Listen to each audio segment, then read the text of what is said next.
Quelqu'un d'antifragile, il sort de la tempête en étant devenu une version 2.0, redoutable et améliorée.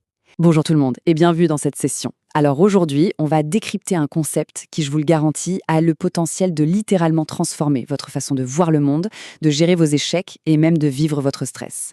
Imaginez une seconde que chaque galère, chaque imprévu sur votre chemin ne soit plus une menace, mais exactement le carburant dont vous avez besoin pour exploser vos objectifs. En tant que coach, je vois tellement de gens s'épuiser à vouloir tout contrôler, tout verrouiller. C'est fatigant et franchement, ça ne marche pas. Alors plongeons tout de suite dans le vif du sujet et découvrons comment arrêter de survivre pour enfin prospérer dans le chaos grâce à ce fameux mindset antifragile. Au programme de notre masterclass, on va d'abord déconstruire ce mindset, plonger dans la psychologie qui se cache derrière, regarder comment les géants de ce monde l'utilisent et surtout, on terminera avec vos défis pratiques du jour. Prêt? Prenez de quoi noter, ça va aller vite. Allez, première partie, le mindset antifragile expliqué. C'est ici qu'on va poser les bases et vraiment changer de paradigme. Je vous pose la question très sérieusement là, tout de suite. Et si le chaos devenait votre meilleur ami? Bon, il faut comprendre un truc. Notre cerveau, biologiquement parlant, il a horreur de l'incertitude. À l'époque des cavernes, l'inconnu, c'était un prédateur caché, donc la mort. Du coup, aujourd'hui encore, on dépense une énergie folle pour éviter le stress. On se dit que si on peut juste tout caser dans un beau tableau Excel bien parfait, on sera en sécurité. Eh bien, les sources qu'on analyse nous disent exactement l'inverse. Dans notre monde ultra complexe, cette obsession de la certitude, c'est une erreur stratégique monumentale. Chercher à tout prix à éviter les chocs, c'est littéralement se condamner à la fragilité. Et ça illustre parfaitement l'idée de base de Nassim Nicolas Taleb. C'est fou, mais jusqu'en 2012, on n'avait même pas de vrais mots pour décrire l'inverse de fragile. On se disait que c'était robuste ou solide. Mais pas du tout. Pensez-y 2 secondes. Vous faites tomber une tasse de thé, elle est fragile, elle explose en 1000 morceaux. Vous faites tomber une balle en caoutchouc, elle est robuste, elle encaisse, elle rebondit, mais elle reste la même petite balle. L'antifragilité, c'est un niveau au-dessus. C'est comme vos muscles à la salle de sport. Le micro-stress de l'effort déchire des fibres et le muscle repousse plus fort. Ou l'image parfaite, c'est l'hydre de Lerne dans la mythologie. Vous lui coupez une tête, il en repousse 2. Le système antifragile n'encasse pas juste le choc, il en a viscéralement besoin pour s'améliorer. Donc, si on doit retenir une définition bien formelle, l'antifragilité va infiniment plus loin que la simple résilience. Quelqu'un de résilient, il serre les dents pendant la tempête pour revenir à la normale ensuite. Quelqu'un d'antifragile, il sort de la tempête en étant devenu une version 2.0, redoutable et améliorée. C'est le désordre lui-même qui propulse son évolution. On enchaîne sur notre deuxième partie, les insights les plus puissants. Voyons ce qui se passe concrètement dans notre tête. Alors, prenez un instant pour intégrer ça, parce que le lien avec la psychologie clinique est juste brillant. En général, face à l'anxiété, la thérapie classique va chercher à vous calmer, à atténuer les symptômes pour vous ramener à votre état de base. Mais regardez la puissance de la thérapie d'exposition. On va confronter volontairement, à petite dose, le patient à ses peurs. On utilise un micro-stress comme une arme pour bâtir une forteresse mentale. L'anxiété n'est plus ce monstre sous le lit. Elle devient la matière première de votre croissance. C'est ce qu'on appelle la croissance post-traumatique. Vous transformez littéralement le plomb en or, l'épreuve en ressources opérationnelles. Ah, cette citation, elle claque, non? Le confort est l'affaiblissement de la volonté. On est tous, moi le premier, coincés sur ce fameux tapis roulant hédonique. On veut le canapé le plus moelleux, le job sans aucune vague, le zéro tracas. Mais à force de baigner dans ce petit confort tiède, nos capacités d'adaptation s'atrophient. C'est mécanique. Ce que nous disent nos auteurs, c'est que le perdant, c'est celui qui trouve des excuses face à l'échec pour protéger son ego. L'antifragile, lui, il forge un ego capable d'avaler ses erreurs et de se nourrir de la critique. Troisième partie, l'antifragilité dans le monde réel. Parce que bon, la théorie c'est sympa, mais regardons comment les titans de l'industrie l'appliquent. Laissez-moi vous raconter l'une des histoires les plus folles de la tech. Mettez-vous à la place d'un ingénieur chez Netflix. On est vendredi soir, pic d'audience mondiale, tout le monde lance sa série. Et là, votre propre entreprise lâche un programme interne baptisé le Chaos Monkey sur vos serveurs. Son but? Tout casser, débrancher des bases de données au hasard en direct. Pourquoi diable ferait-il un truc aussi suicidaire? Eh bien, en injectant ce stress délibéré et constant, les ingénieurs n'ont pas le choix. Ils doivent coder une architecture capable de s'auto-réparer instantanément.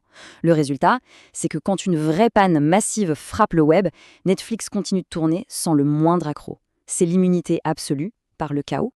Et regardez ce chiffre, 170 millions de dollars. Pouf, évaporé. C'est le coup du crash industriel du Fire Phone d'Amazon.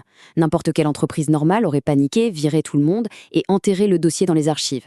Mais Amazon est antifragile. Ils ont pris ce désastre à 170 millions et ils en ont extrait chaque goutte de données et d'apprentissage technique. Et devinez quoi?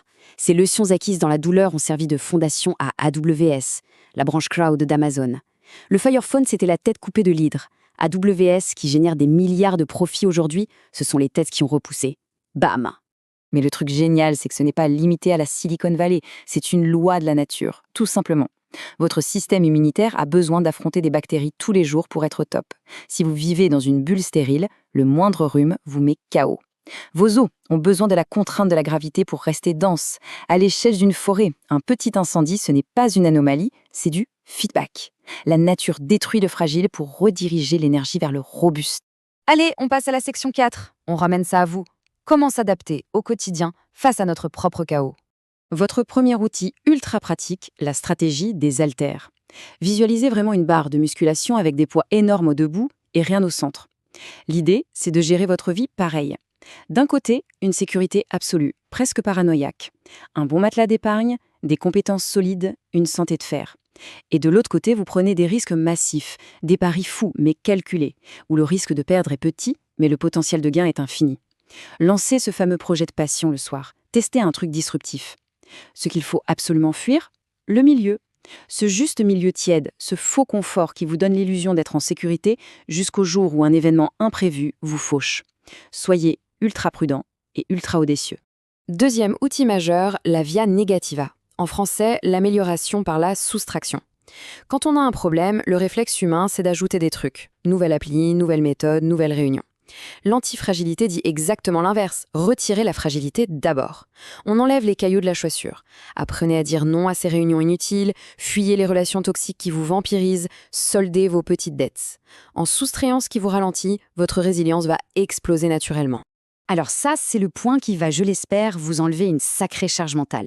Écoutez bien, arrêtez de vouloir prédire l'avenir. C'est la gestion du risque épistémique et on est nul à ça. On ne sait jamais d'où viendra la prochaine grosse crise. Concentrez plutôt toute cette énergie sur la gestion du risque structurel. En clair, on s'en fiche de savoir quel type exact de météore va nous tomber sur la tête si on a pris le temps de construire un bunker indestructible. Forgez-vous les compétences tout-terrain, un bon réseau, un mental d'acier, et vous serez prêt à encaisser n'importe quoi sans avoir besoin de lire dans une boule de cristal. Avant-dernière étape, on est à la section 5. En tant que coach, je ne vous lâche pas comme ça. Place à l'action et à vos défis pratiques pour aujourd'hui. Voici 3 défis très clairs que je vous lance dès la fin de cette session. Défi numéro 1, ajoutez un micro-stress à votre journée. Une bonne douche froide ou prenez la parole en réunion pour donner une opinion divergente. Réveillez la machine. Défi numéro 2, reprenez votre dernier échec. Au lieu de vous lamenter, faites-en l'autopsie clinique. Quelle petite procédure vous allez changer dès demain pour ne plus refaire cette erreur? Et défi numéro 3, la via negativa ce soir. Identifiez une habitude qui vous draine et coupez le cordon net. Et gardez bien cette phrase en tête, elle résume tout. Surmonter ses peurs, c'est fantastique. Mais évoluer au-delà d'elles, c'est là qu'est la vraie magie. En allant chercher vous-même ce petit inconfort quotidien, ces petits risques, vous vous forgez une véritable armure. Vous passez d'un mode survie à un mode où vous êtes taillé pour dominer le jeu. On arrive à notre dernière partie, l'appel à l'action. On rassemble tout ce qu'on a vu. Juste avant de se quitter, je voulais partager ce dernier concept, l'effet Lindy. C'est très simple. Ça dit que plus une idée ou une technologie a survécu au stress du temps, plus elle a de chances de continuer à exister.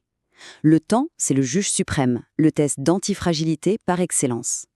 La roue, la philosophie antique, tout ça a survécu parce que c'est robuste face au chaos. Eh bien, votre nouveau mindset, c'est pareil. Il doit être frotté au réel, malmené par la vie pour révéler sa force. Oubliez les petites méthodes miracles d'hier et appuyez-vous sur ces principes profonds qui ont fait leur preuve. Alors voilà, je vous laisse sur cette question et j'aimerais vraiment que vous y répondiez honnêtement pour vous-même. Quel chaos allez-vous embrasser aujourd'hui? Ne fuyez plus l'inconfort. Au contraire, foncez dedans, grandissez avec lui, devenez cette force inarrêtable. Un immense merci pour votre énergie durant toute cette session. Ne laissez pas tout ça rester de la théorie, passez à l'action et construisez-moi cet esprit antifragile. À très vite.